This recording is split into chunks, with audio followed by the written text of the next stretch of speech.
ಸಾಮಾಜಿಕ ಜಾಲತಾಣದಲ್ಲಿ ಕೊಲೆ ಬೆದರಿಕೆ ಇನ್ಸ್ಟಾಗ್ರಾಂ ಪೇಜ್ ವಿರುದ್ಧ ಸುಮೋಟೋ ಕೇಸನ್ನು ದಾಖಲಿಸಲಾಗಿದೆ. ದಕ್ಷಿಣ ಕನ್ನಡ ಬಚಪೆ ಪೊಲೀಸ್ ಠಾಣೆಯಲ್ಲಿ ಇದಕ್ಕೆ ಸಂಬಂಧಪಟ್ಟಂತೆ ಪ್ರಕರಣ ದಾಖಲಾಗಿರೋದು. ನಾರ್ಲಾ ಪದವಿನ ಹಿಂದೂ ಕಾರ್ಯಕರ್ತರಿಗೆ ಜಾಲತಾಣದಲ್ಲಿ ಬೆದರಿಕೆ ಹಾಕಲಾಗಿದೆ. ಸಾಮಾಜಿಕ ಜಾಲತಾಣದಲ್ಲಿ ಕೋಮುದ್ವೇಷಕ್ಕೆ ಪ್ರಚೋದನೆಯ ಆರೋಪ. ಮುಸ್ಲಿಂ ಲೀಡರ್ ಎಂಬ ಇನ್ಸ್ಟಾಗ್ರಾಂ ಪೇಜ್ ವಿರುದ್ಧ ಇದೀಗ ಕೇಸನ್ನು ದಾಖಲು ಮಾಡಲಾಗಿದೆ. ಮತ್ತೆ ಶುರು ಆಯಿತು ಅಂತ ಕಾಣಿಸುತ್ತೆ. ಇಲ್ಲಿ ಇನ್ಸ್ಟಾಗ್ರಾಮು, ಫೇಸ್ಬುಕ್ಕು, ಗ್ರೂಪು ಇದರಲ್ಲೇ ಶುರು ಆಗೋದು. ಯಾವಾಗಲೂ ಕಿರಿಕ್ ಶುರು ಆಗೋದು ಇದರಲ್ಲೇನು. ಅವ್ರನ್ನ ಮರ್ಡರ್ ಮಾಡಿದ್ವಿ, ಇವ್ರನ್ನ ಮರ್ಡರ್ ಮಾಡಿದ್ವಿ, ಅವ್ರು ಮಾಡ್ದಂಗೆ ಇವ್ರು ಮಾಡಬೇಕು, ಇವ್ರನ್ನ ಮಾಡ್ದಂಗೆ ಅವ್ರನ್ನ ಮಾಡಬೇಕು. ಇದೊಂಥರ ಬೆಂಕಿ ಹಚ್ಚುತ್ತಾನೇ ಇರೋ ಕೆಲಸ ಇದು. ಇನ್ಸ್ಟಾಗ್ರಾಂ ಪೇಜ್ ವಿರುದ್ಧ ಸುಮೋಟೋ ಕೇಸನ್ನು ದಾಖಲಿಸಿಕೊಂಡಿದ್ದಾರೆ. ದಕ್ಷಿಣ ಕನ್ನಡದ ಬಚಪೆ ಪೊಲೀಸ್ ಠಾಣೆಯಲ್ಲಿ ಇದಕ್ಕೆ ಸಂಬಂಧಪಟ್ಟಂತೆ ಪ್ರಕರಣ ಕೂಡ ದಾಖಲಾಗಿರೋದು. ನಾರ್ಲಾ ಪದವಿನ ಹಿಂದೂ ಕಾರ್ಯಕರ್ತರಿಗೆ ಜಾಲತಾಣದಲ್ಲಿ ಬೆದರಿಕೆ ಹಾಕಲಾಗಿದೆ. ಸಾಮಾಜಿಕ ಜಾಲತಾಣದಲ್ಲಿ ಕೋಮು ದ್ವೇಷಕ್ಕೆ ಪ್ರಚೋದನೆ ನೀಡಲಾಗಿದೆ. ಮುಸ್ಲಿಂ ಲೀಡರ್ ಅನ್ನೋದೊಂದು ಗ್ರೂಪ್ ಇದು. ಈ ಗ್ರೂಪ್ನಲ್ಲಿ ಈ ಥರದ್ದು ಬೆದರಿಕೆ ಹಾಕಿರೋದು. ಸುಮ್ಮನೆ ಇರಬೇಕು ಅನ್ನೋದು ಅನ್ಸೋದೇ ಇಲ್ಲ ಅನ್ಸುತ್ತೆ.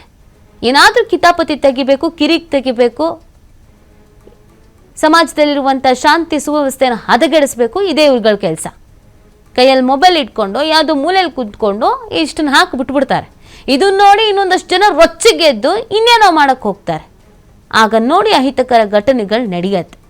ಪೊಲೀಸರು ಮೊದಲೇ ಅಲರ್ಟ್ ಆಗಿದ್ರು. ಅಲ್ಲಿನ ಘಟನೆ ಸಾಕಷ್ಟು ಏನೇನು ನಡೆದಿದ್ವು ಆ ಘಟನೆಗಳಿಂದ ಸಾಮಾಜಿಕ ಜಾಲತಾಣಗಳ ಮೇಲೆ ನಿಗಾ ಇಟ್ಟಿದ್ರು. ಇದೀಗ ಈ ಒಂದು ಗ್ರೂಪ್ ವಿರುದ್ಧ ಆಕ್ಷನ್ ಆಗ್ತಾ ಇದೆ. ಅಕ್ರಮ ಗೋಮಾಂಸ ಸಾಗಾಟ ಮಾಡ್ತಾ ಇದ್ದ 80ನ ಮೇಲೆ ಹಲ್ಲೆ. ಅಬ್ದುಲ್ ಸತ್ತಾರ್ ಮೇಲೆ ಹಲ್ಲೆ ನಡೆಸಿದ್ರು ಸುಮಿತ್, ರಜತ್. ಬಜಪೆ ಪೊಲೀಸ್ ಠಾಣಾ ವ್ಯಾಪ್ತಿಯಲ್ಲಿ ನಡೆದಿತ್ತು ಈ ಘಟನೆ. ಸುಮಿತ್, ರಜತ್ ನಾಯಕರನ್ನ ಬಂಧಿಸಿದ್ರು ಬಜಪೆ ಪೊಲೀಸರು. ನೈತಿಕ ಪೊಲೀಸ್ಗಿರಿ ನಡೆಸಿದ ಹಿನ್ನೆಲೆ ಬಂಧಿಸಿದ್ರು ಪೊಲೀಸರು. ಇದೀಗ ನೈತಿಕ ಪೊಲೀಸ್ಗಿರಿ ವಿಚಾರ ಮುಂದಿಟ್ಕೊಂಡು ಬೆದರಿಕೆ. ಮಿತಿ ಮೀರ್ತಾ ಇರುವ ಸಂಘಿಗಳ ಅಟ್ಟಹಾಸಕ್ಕೆ ಕಡಿವಾಣ ಇಲ್ಲವಾಯಿತೆ. ಸಂಘ ಪರಿವಾರದ ಭಯೋತ್ಪಾದಕರ ದಾಳಿ ಈಗೀಗ ಹೆಚ್ಚುತ್ತಾನೇ ಇದೆ. ಅವರಿಗೆ ಕಾನೂನು ಭಯವಿಲ್ಲ, ಕಾನೂನು ಅವರನ್ನು ಏನೂ ಮಾಡಲ್ಲ. ಇವರಿಗೆ ಸುಹಾಸ್ ಶೆಟ್ಟಿ ಟ್ರೀಟ್ಮೆಂಟ್ ಕೊಡಬೇಕು ಅಂತ ಬೆದರಿಕೆ ಹಾಕಿರೋದು. ಹಿಂದೂ ಸಂಘಟನೆ ಕಾರ್ಯಕರ್ತರಿಗೆ ಸಾಮಾಜಿಕ ಜಾಲತಾಣದಲ್ಲಿ ಈ ಥರದೊಂದು ಬೆದರಿಕೆಯನ್ನು ಹಾಕಲಾಗಿದೆ. ಪ್ರದೀಪ್, ರಜಿತ್, ಸಂತೋಷ್ ಹಾಗೂ ಜನಾರ್ದನ್ ಎಂಬುವರಿಗೆ ಬೆದರಿಕೆ ಹಾಕಲಾಗಿದೆ. ಸಾಮಾಜಿಕ ಜಾಲತಾಣದಲ್ಲಿ ಬೆದರಿಕೆ ಹಿನ್ನೆಲೆ ಬಚಪೆ ಠಾಣೆಯಲ್ಲಿ ಪ್ರಕರಣ ಕೂಡ ದಾಖಲಾಗಿದೆ. ಇದಕ್ಕೀಗ ತನಿಖೆಯನ್ನ ಮಾಡಲಾಗ್ತಾ ಇದೆ.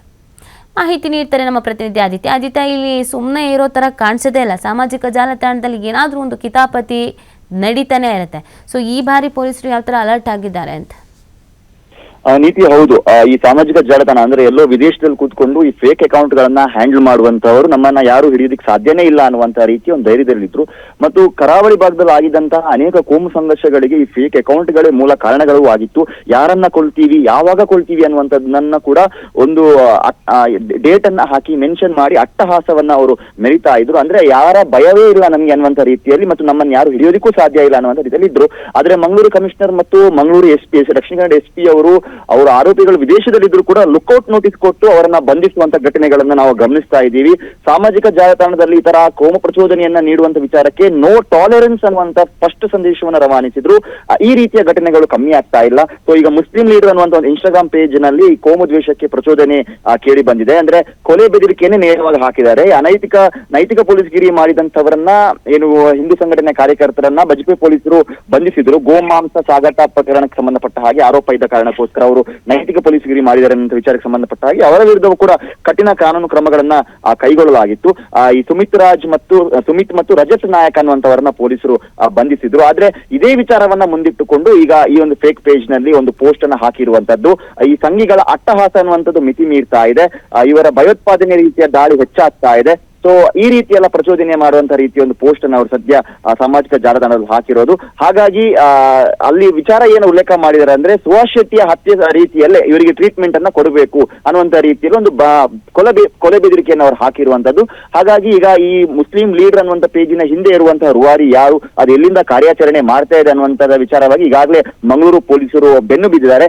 ಇನ್ ಕೇಸ್ ಆಗಿ ಅದೇನಾದ್ರೂ ವಿದೇಶದಿಂದ ಅದು ಆಪರೇಟ್ ಆಗ್ತಾ ಇದ್ರೆ ಅದರ ಹಿಂದೆ ಇರುವಂತಹ ಆರೋಪಿಗಳಿಗೆ ಲುಕ್ಔಟ್ ನೋಟಿಸ್ ಅನ್ನ ಕೊಡುವಂತ ಸಾಧ್ಯತೆಗಳು ಕೂಡ ಇದೆ. ಯಾಕಂದ್ರೆ ಈ ಮಾದರಿಯಲ್ಲಿ ಕೊಲೆ ಬೆದರಿಕೆ ಪ್ರಚೋದನೆಯನ್ನ ನೀಡ್ತಾ ಇದ್ದ ಅನೇಕ ಫೇಕ್ ಪೇಜ್ ಗಳ ಹಿಂದಿನ ರೂವಾರಿಗಳನ್ನ ಪತ್ತೆ ಹಚ್ಚಿದ್ದಾರೆ. ಯಾಕಂದ್ರೆ ಅವ್ರನ್ನ ಪತ್ತೆ ಹಚ್ಚೋದಿಕ್ಕೆ ಸಾಧ್ಯನೇ ಇಲ್ಲ ಅನ್ನುವಂತ ರೀತಿಯ ವಾತಾವರಣ ಇತ್ತು. ಹಿಂದಿನ ಪೊಲೀಸ್ ಅಧಿಕಾರಿಗಳು ಕೂಡ ಇದೇ ರೀತಿಯ ಸಮಜಾಯಿಷಿಗಳನ್ನ ಕೊಡ್ತಾ ಇದ್ರು. ಹಾಗಾಗಿ ಮುಸ್ಲಿಂ ಲೀಡರ್ನ ಕತೆ ಏನು ಮುಂದಕ್ಕೆ ಪೊಲೀಸರು ಈಗಾಗಲೇ ಅದರ ಹಿಂದೆ ಬಿದ್ದಿದ್ದಾರೆ. ನೀತಿ. ಓಕೆ, ಥ್ಯಾಂಕ್ ಯು ಆದಿತ್ಯ ತಮ್ಮ ಡೀಟೇಲ್ಸ್ಗಾಗಿ.